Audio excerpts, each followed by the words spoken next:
Puzuzangpola, welcome to Bhutan e-learning program, and this is a lesson on chemistry key stage 5 classes 11 and 12. For today's lesson, you are going to study about Raoult's law and vapor pressure. By the end of today's lesson, you should be able to define vapor pressure, you should be able to state Raoult's law, and then determine the molecular mass. In your everyday life, you see bottles of water, and in those bottles of water, what do we normally see with our naked eye is a water. And then also sometimes in the water bottle you can see vacuum. In that vacuum there is air. Now what we don't normally see with or think about in our day-to-day life is there is a vapor pressure which is being created. And this vapor pressure exert pressure to the water bottle. Now let's see how this vapor pressure is created. If you are provided with a closed system where there is water present, the water will vaporize at a particular temperature. When water gains enough kinetic energy, it will become active and then it will be converted to vapor. So it's going to rise up, and then what happens is because of the air present in the space, this vapor molecule is going to collide with the molecule of the air. And in that process, what happens is the kinetic energy of the vapor molecule is going to decrease. So when it decreases, it will be turning back to water, which means there is a process of condensation. So now you know that in a reversible reaction, there is always a chemical equilibrium which is being attained. Similarly, in this reaction also, for evaporation of water, there is a chemical equilibrium attained. So what you have to know here is after some time, the rate of evaporation is going to become equal to rate of condensation, which means the water molecule turning to vapor will be same as the water molecule turning back to liquid. So what we normally think is whenever there is same rate of chemical reaction, whenever there is a same rate of forward reaction and backward reaction, we think the reaction has stopped. But what actually happens is the reaction doesn't stop. There is a dynamic equilibrium attained by the chemical reaction. By the time there is a chemical equilibrium achieved, a certain kind of pressure is being developed on the top of the solution, and that pressure is known as vapor pressure. So if we look at the proper definition of vapor pressure, it is the pressure exerted by the vapor molecules on the surface of the liquid at a particular temperature in the state of dynamic chemical equilibrium. So that pressure developed is known as vapor pressure. So Mr. Rawls, he studied binary solutions. He studied lots of binary solutions. What is binary solutions? The binary solutions are those which contains two components. And those two components are solvent and solute. Solute and solvent. So when he studied lots of binary solutions, he came to conclusion that described the behavior of solutions. So he proposed a law which is known as Raoult's law. And for your key stage, you are going to study the law that describes two types of solutions. The first type, it is a solution obtained by mixing two miscible volatile liquids. And the second type of solution that you will be studying is the solution that contains non-volatile solute in a volatile solvent. So you're going to look at the application of Rawls law to study these two solutions. So the first type of solution is solution obtained by mixing two volatile liquids. So we are going to look at it. So if a solution is prepared by mixing two volatile liquids, the amount of each constituent present is expressed in terms of mole fraction. So mole fraction of A is equal to XA, mole fraction of B is equal to XB. So XA amount of A is present in the liquid and XB amount of B is present in the liquid. Then each of these components is going to exert some kind of pressure. And that pressure can be expressed in terms of partial pressure. So partial pressure of A is expressed as PA and partial pressure of B is expressed as PB. Then before the liquids were mixed, what they possess is their partial pressure. So partial pressure of the pure liquids. The pure vapor pressure of A is P naught A and the pure vapor pressure of B is P naught B. Okay, let's have a look here. So what you can see is two conical flasks. So in the first one, you can see that there is mole fraction of A is equal to 0.4 and mole fraction of B, you can calculate it by yourself. So when the mole fraction of A is 0.4, the partial pressure of the solute is 2.3 mmHg, millimeter of mercury. So let's have a look here. There you can see two conical flasks given. It is both of them are closed system. So there the amount of A present is XA, which is equal to 0.4, and amount of B present is XB. So the pressure developed by A is equal to 2.3 millimeter of mercury. Now if we look at the second flask, the amount of A which is XA is equal to 0.8. So mole fraction of A has been increased in the second one. Now if we look at the pressure of A, partial pressure of A, then it is 2.7 millimeter of mercury. So what can you observe here? What happens to the partial pressure of A when its mole fraction is being increased? So you can clearly see that when the mole fraction of A is being increased from 0.4 to 0.8, its partial pressure also increases from 2.3 millimeter of mercury to 2.7 millimeter of mercury.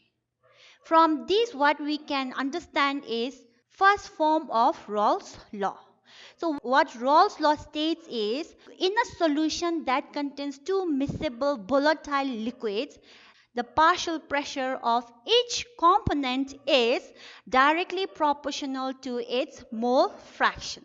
So we can express the relationship like this: PA directly proportional to XA.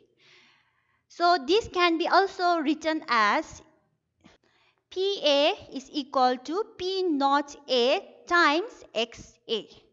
Then similarly, PB is equal to the product of the vapor pressure of the pure B times its mole fraction.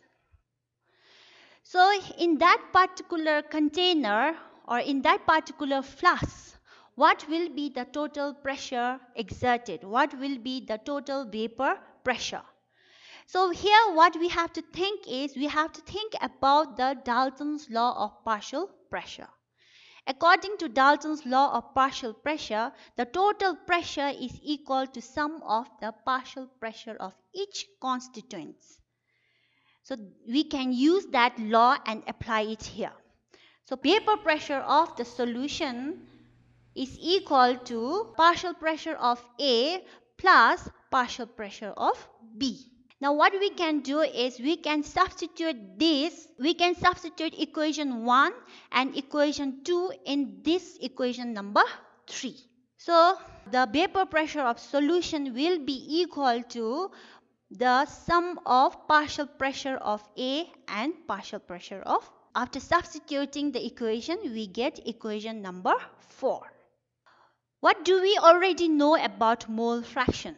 The sum of mole fraction will always be equal to 1. It cannot be less than 1 or more than 1. So XA plus XB, mole fraction of A and mole fraction of B will be equal to 1. So from there we can say that XA, mole fraction of A, is equal to 1 minus XB. So we can again substitute this equation in equation number 4. So therefore, final equation to calculate the vapor pressure of solution is equal to P naught A times 1 minus XA plus P naught B times XB. So now what you have to remember after this is the first form of Rolle's law, which clearly states that the partial pressure of the constituent present is directly proportional to its mole fraction. Then in a solution, how do we calculate the total vapor pressure? The total vapor pressure is equal to the sum of the partial pressure of the constituent present. So if a solution follows this Rolle's law, we call it as ideal solution. Okay, let's try to solve this question together. The vapor pressure of ethanol at 298 Kelvin is 40 millimeter of mercury. Its mole fraction in the solution with methanol is 0.80. What is its vapor pressure in solution if the mixture obeys Rolle's law, which means the mixture is an ideal solution?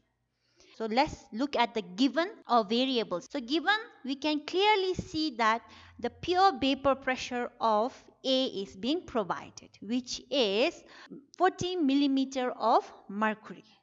And at the same time, there is mole fraction of A given, which is equal to 0.80. What do you have to calculate? You have to calculate the vapor pressure of A in the solution, which means you have to calculate the partial pressure of A. And you already know how to calculate the partial pressure of A. So you just have to follow this formula. Partial pressure of A is equal to product of its pure vapor pressure and its mole fraction. So here 40 times 0.80, which is equal to 33 millimeter of mercury. Okay, now let's have a look at the second question. I will be reading out the question again. So toluene and benzene are two arenes that form ideal solution. At 310 Kelvin, the vapor pressure of benzene is 160 millimeter of mercury, and that of toluene is 60 millimeter of mercury, respectively. Calculate the partial pressure of each component and the total pressure of 3 moles of benzene mixed with 3 moles of toluene. So here again let's write down the given quantities here. So we can find out that pure vapor pressure of benzene is given, which is 160 millimeter of mercury. Same is given for toluene, which is 60 millimeter of mercury. Number of moles of benzene is given, which is 3 moles, and number of moles of toluene is given, which is again 3 moles. Now, what do we have to calculate? We have to calculate the partial pressure. So now what you have to think is, can we calculate the partial pressure directly using the quantities given to you? No, we cannot, because we need mole fraction, and here the number of moles are given, not the mole fraction. So what do we have to do first is calculate the mole fraction of each constituent present.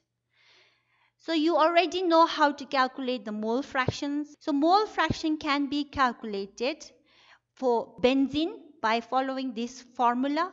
mole fraction of benzene is equal to number of moles of benzene divided by number of moles of benzene plus number of moles of toluene.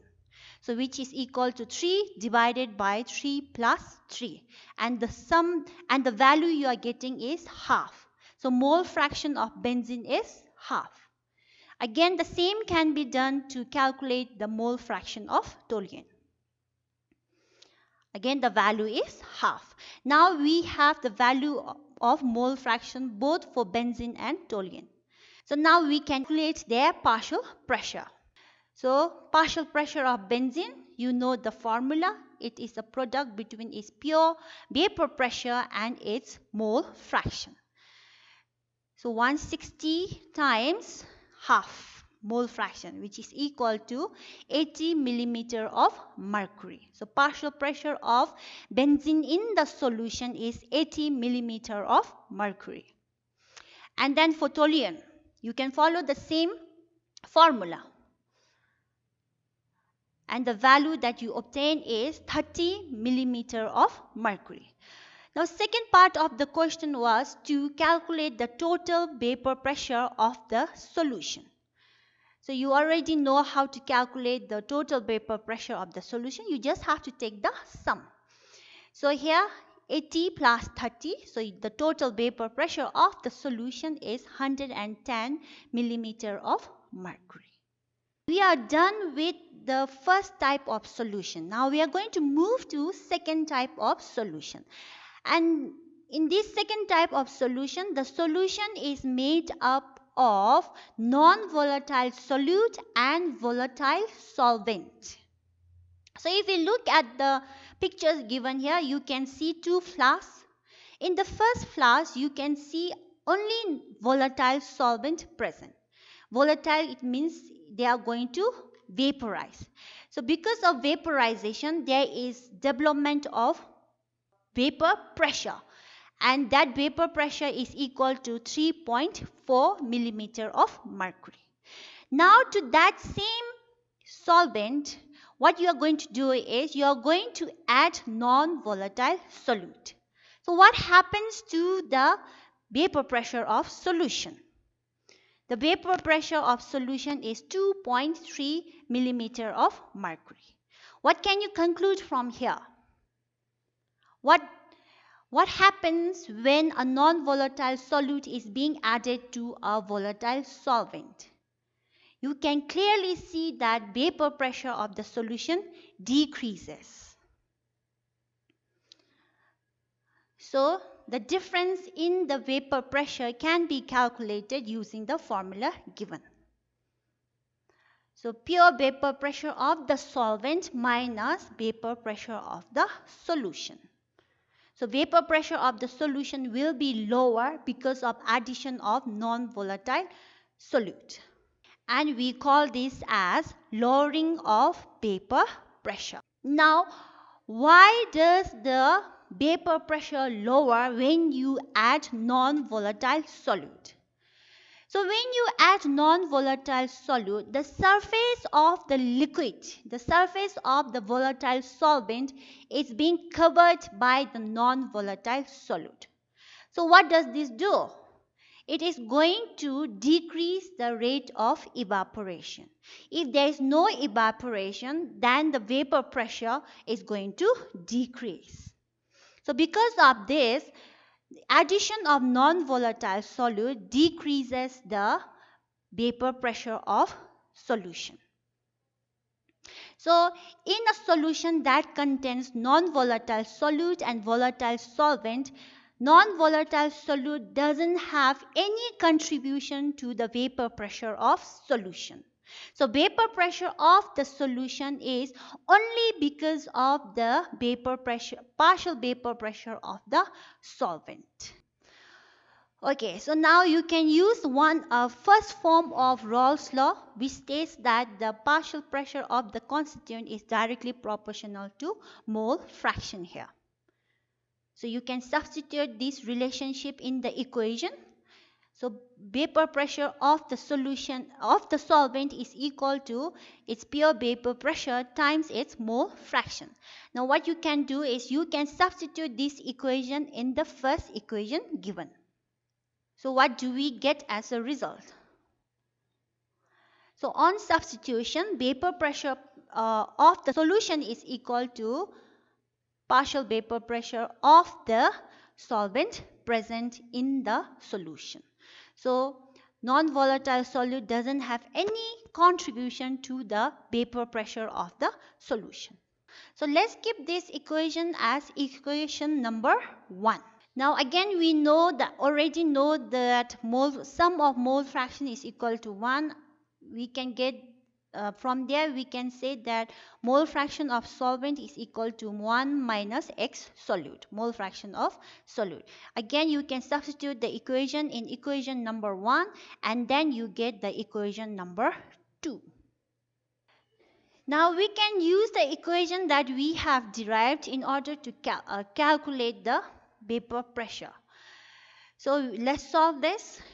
Calculate the vapor pressure of the solution if the mole fraction of the non-volatile solute added to a solvent is 0.2.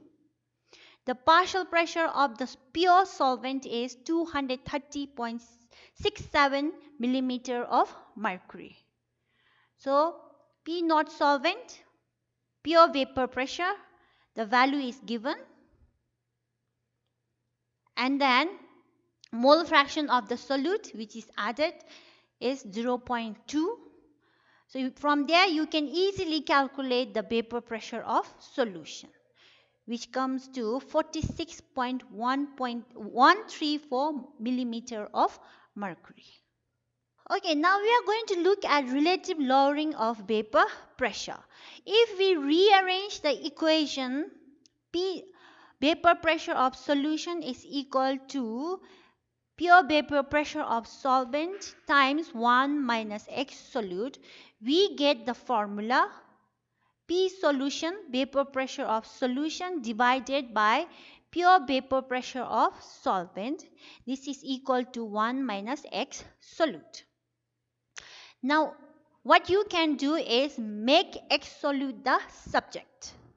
So when you are making X solute the subject, it will be equal to 1. So you can bring it to your left hand side. You can bring 1 minus X solute to your left hand side. And then X solute will be equal to 1 minus vapor pressure of solution divided by pure vapor pressure of the solvent. So X solute, vapor pressure of the solute is equal to pure vapor pressure of the solvent minus vapor pressure of the solution divided by pure vapor pressure of the solute. Now if we look at this formula, the numerator part, P naught solvent minus P solution, that is for lowering of vapor pressure. Now if you divide this lowering of vapor pressure with pure vapor pressure of the solvent, then it will give you relative lowering of vapor pressure. So what you have to know here is the difference gives you lowering of vapor pressure, and the ratio, it gives you relative lowering of vapor pressure. So please do not get confused here. So the relative lowering of vapor pressure of a binary solution that contains volatile solvent and non-volatile solute is equal to is directly proportional to the mole fraction of the solute. So what we can conclude from here is, though the non-volatile solute doesn't contribute to the total vapor pressure of the solution, it does have effect to the vapor pressure of the solution. So this is another form of Raoult's law. So you have seen two forms of Raoult's law and you have to remember both forms of Raoult's law here. Okay, so from the relative lowering of vapor pressure, you can easily calculate the molecular mass of the non-volatile solute present in the solution. So how do we do that? So we are going to look at the derivation of the equation here. So you can use the formula of relative lowering of vapor pressure, keep it as equation 1, and then what you can do here is you can try to get the formula to calculate the mole fraction of solute, which is equal to the formula that is given to you, N solute divided by N solute plus N solvent. So how do you calculate mole fraction of solvent? So we can get mole fraction by dividing mass of the solute by molecular mass of the solute. So mole fraction of the solvent can be calculated by using the formula given to you. So mass of the solvent divided by molecular mass of the solvent. Similarly, you can calculate mole fraction of the solute using the same formula. Here, what you have to remember is you are taking mass of the solute divided by molecular mass of the solute. And then you can substitute. In place of mole fraction, you can use the formula to calculate mole fraction.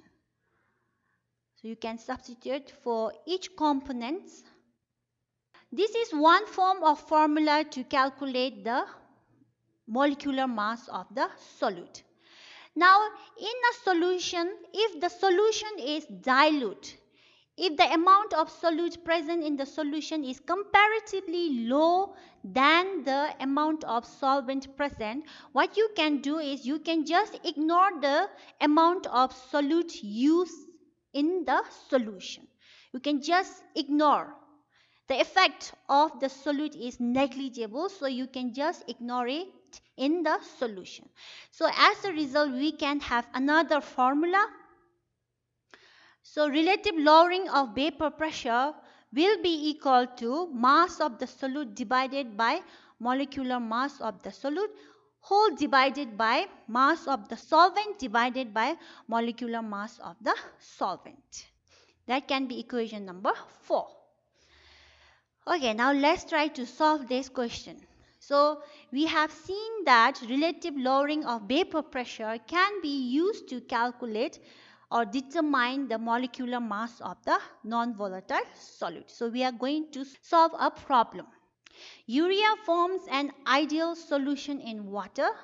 Its 10% solution by mass is prepared with water at 40 degrees Celsius. Calculate the molecular weight of urea if the vapor pressure of its solution was found to be 53.457 millimeter of mercury at the same temperature. Vapor pressure of a pure water at 40 degrees Celsius is 55.3 millimeter of mercury. So, what information can we extract from here? The mass of the urea used is 10%.